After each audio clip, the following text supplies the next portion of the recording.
Résumé du livre « Comment gagner des amis et influencer les gens », livre de Dale Carnegie.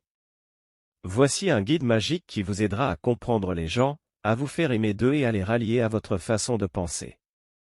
Appliquez ces règles à chaque occasion, et cela augmentera votre popularité et vous aidera à vous entendre avec les gens tous les jours. Première partie, comment gérer les gens? 1. Ne critiquez personne pour quoi que ce soit. Lorsque vous critiquez quelqu'un, il se met sur la défensive, vous blessez sa fierté et provoquez du ressentiment. De plus, vous ne corrigez pas la situation. Votre chien apprend plus vite en récompensant les bons comportements plutôt qu'en punissant les mauvais. Essayez de comprendre pourquoi il fait ce qu'il fait. 2. Donnez une appréciation sincère. Le besoin le plus profond de la nature humaine est le désir d'être important. Vous ne laisserez pas votre famille ou vos employés passer 6 jours sans manger. Mais vous les laissez passer 6 semaines, et parfois 60 ans, sans leur donner l'appréciation dont ils ont autant besoin que de la nourriture. Les gens ordinaires crient et hurlent quand ils trouvent quelque chose qu'ils n'aiment pas. Et quand ils trouvent quelque chose qu'ils aiment, ils ne disent rien. Faites exactement le contraire. 3. Concentrez-vous sur ce que l'autre personne veut. Les poissons aiment manger des vers, mais vous préférez les biscuits. Lorsque vous allez à la pêche, vous n'appâterez pas les poissons avec des biscuits. Vous penserez à ce qu'ils veulent, et non à ce que vous voulez. Si vous voulez persuader quelqu'un de faire quelque chose, vous devez penser « Comment puis-je donner envie à cette personne de le faire ?» Lorsque vous écrivez une demande d'emploi, concentrez-vous sur la façon dont vous pouvez les aider, ce qu'ils veulent, et non ce que vous voulez. Deuxième partie, comment faire en sorte que les gens vous aiment. 1. Intéressez-vous sincèrement aux autres. Apprenez cela de nos meilleurs amis, les chiens. Dès qu'ils vous rencontrent, ils remuent la queue et vous montrent à quel point ils vous aiment. Pas étonnant que nous aimions les chiens. Vous pouvez vous faire plus d'amis en 2 mois en vous intéressant sincèrement aux autres qu'en 2 ans en essayant d'intéresser les autres à vous. Tout le monde ne s'intéresse qu'à soi-même. Quand on voit une photo de groupe dans laquelle on se trouve, on essaie d'abord de se trouver soi-même. On s'intéresse aux autres quand ils s'intéressent à nous. Si nous voulons nous faire des amis, mettons-nous en avant pour faire des choses pour les autres, des choses qui demandent du temps et de la réflexion. 2. Souriez. Les actions sont plus éloquentes que les mots. Un sourire dit « Je t'aime bien ». Tu me rends heureux, je suis content de te voir. Évitez les faux sourires. Prenez l'habitude d'avoir un vrai sourire qui réchauffe le cœur.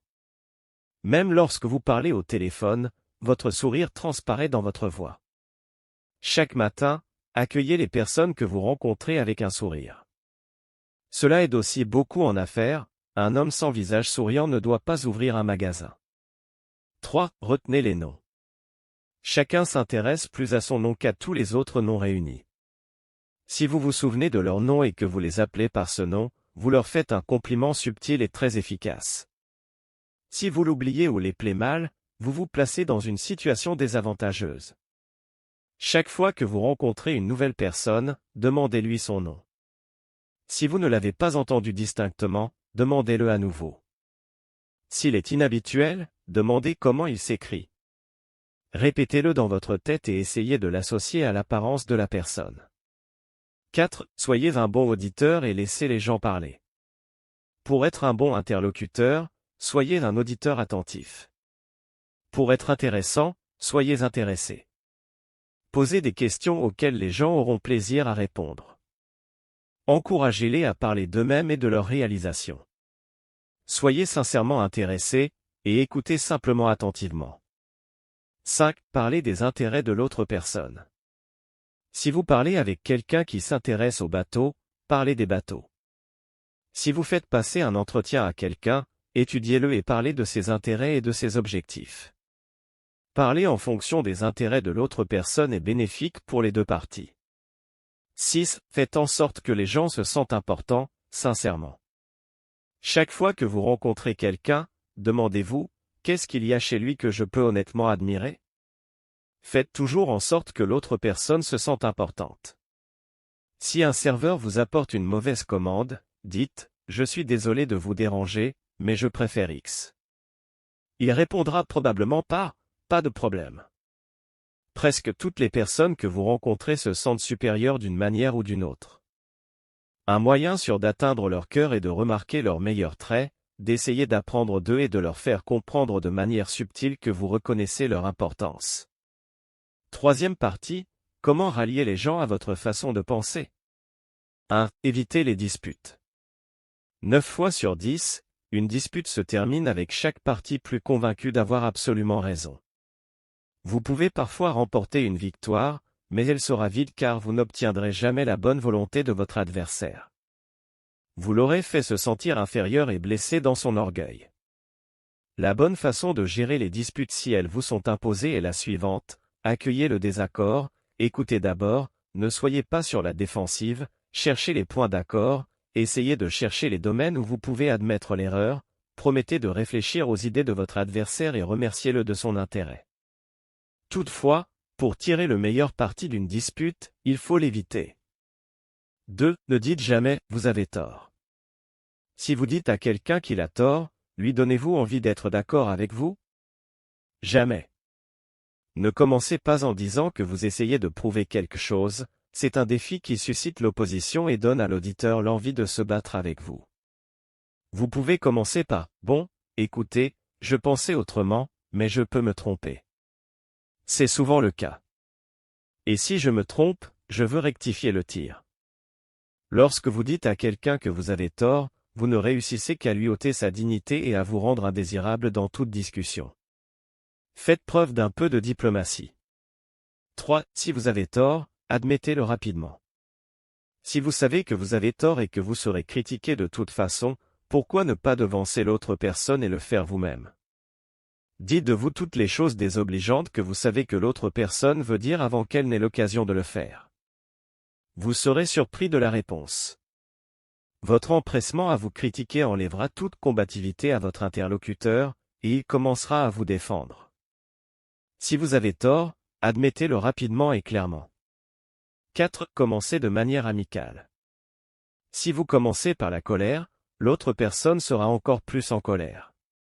Vous pouvez avoir du plaisir à décharger vos sentiments, mais avec votre attitude hostile, vous perdrez toute chance qu'il soit d'accord avec vous. 5. Amenez l'autre personne à dire oui, oui, oui. Lorsque vous discutez avec des gens, ne commencez pas par parler de vos différences.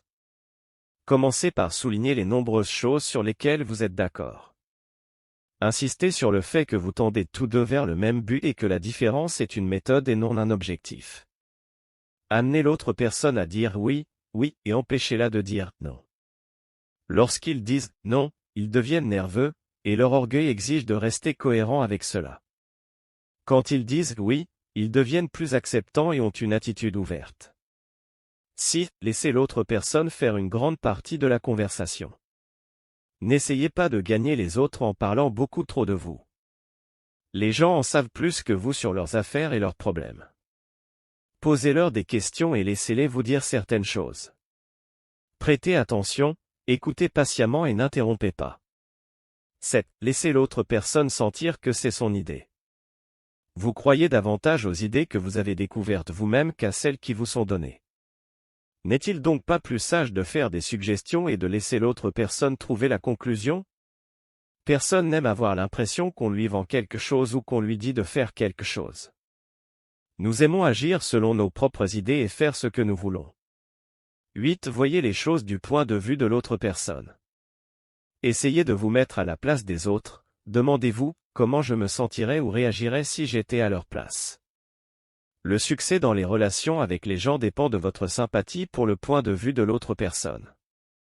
Pour qu'une conversation soit coopérative, vous devez montrer que vous considérez les idées et les sentiments de l'autre personne comme aussi importants que les vôtres. 9. Soyez compréhensif. Si j'étais vous, je me sentirais comme vous. La plupart des personnes que vous rencontrez sont avides de sympathie. Donnez-la leur et ils vous aimeront. Si un professeur de piano veut convaincre une adolescente de couper ses longs ongles pour l'aider à jouer du piano, le professeur doit compatir à la beauté des ongles de la jeune fille et au fait que c'est un grand sacrifice de le faire. Essayez de voir le monde du point de vue de l'autre, et sympathisez avec la façon dont il le voit. 10. Faites appel à des motifs plus nobles.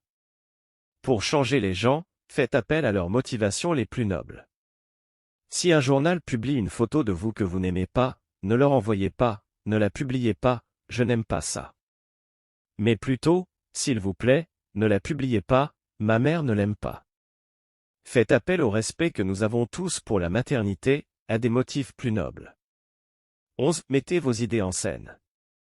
Ne présentez pas des faits purs. Essayez de les dramatiser, cela fera une grande différence. 12. Lancez un défi.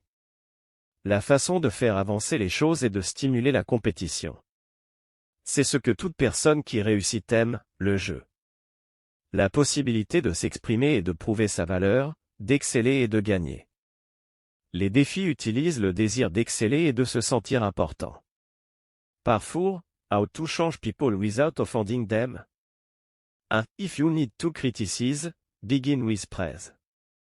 It is always easier to listen to unpleasant things after we have heard some praise of our good point. It's like a dentist who begins their work by a painkiller. You still get the drying, but it wasn't a painful. 2. Call attention to mistake indirectly. We are really proud of you, Johnny, for raising your grade this term, and by continuing the same for next term, your algebra grade can be up with all the other. Notice the parent said, and note, but you should work on algebra. Calling attention to mistake indirectly works better with sensitive people who would resent it when given any direct criticism. 3. Talk about your own mistake first. Admitting one's own mistake can make a person more receptive and convince them to change their behavior. 4. Don't give order. Question like, you might consider this, or, do you think that would work, are much better than direct order. Sell people's pride and give them a feeling of importance. 5. Let the other person save face. If we are definitely right and the other person is wrong, causing someone to lose face will only do harm and destroy ego. 6. Praise every slight improvement. When you praise even the slightest improvement, you inspire the other person to keep improving. 7. Give the other person a reputation to live up to. If someone did good work in the past, but started to turn in work with less quality, a good idea is to remind them that they always did outstanding work. Give them a fine reputation to live up to, and they will make huge effort at and prove you wrong. 8. Use encouragement. Make the faux seem easy to correct. Praise the things the other person does right, and minimize their error. If you tell your child, Spousor employé their dumb and do it all wrong, you'll destroy every incentive to try to improve. If you do the opposite, be liberal with encouragement and let the other person know you have faith in their ability, they will practice till they can excel.